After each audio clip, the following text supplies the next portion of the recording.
of course, you split yourself now between Ireland and England, don't you? I mean, so are there differences, great differences between our two countries? No. No. Surely there are. Well, I think I think we're quite similar, really.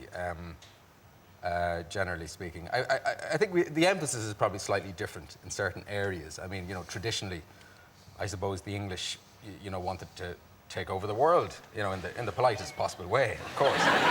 Whereas the Irish just wanted to have a good time. I mean, really, that's it. But nowadays, the kind of, I suppose, British foreign policy is generally geared towards sucking up to the Americans, really, and our foreign policy is having a theme bar in every major city. Well, theme bars are strange. I think they've taken over Britain. I know, theme bars. ridiculous. I mean, a theme bar is the only place where you wouldn't find a genuine Irish person.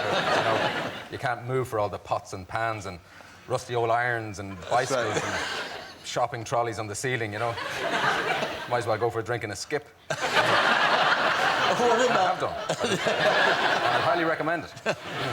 Boy bands too. I mean, what's a Brit Awards the other day? Boy band, Irish boy bands. They've taken over the world, haven't they? They have really. I mean, it's kind of, I suppose it's Ireland's chief export now, really, after Freckles. The boy bands.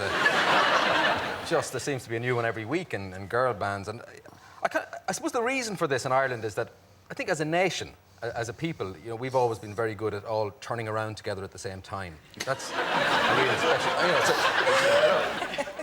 There. Yeah. Absolutely no problem to us at all. And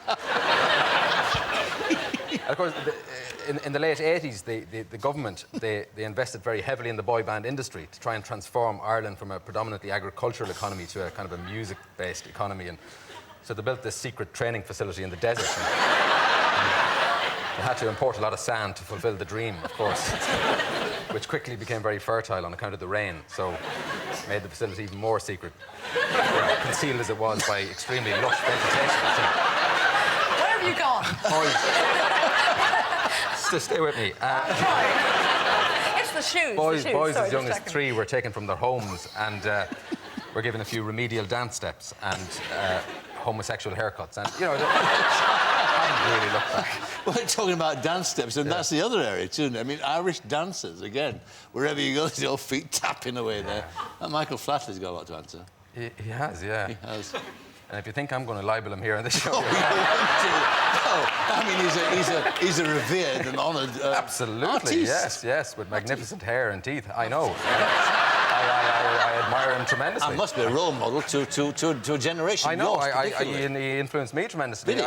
But I can't dance. I wish I could. I feel I'm a dancer trapped in the body of a tree.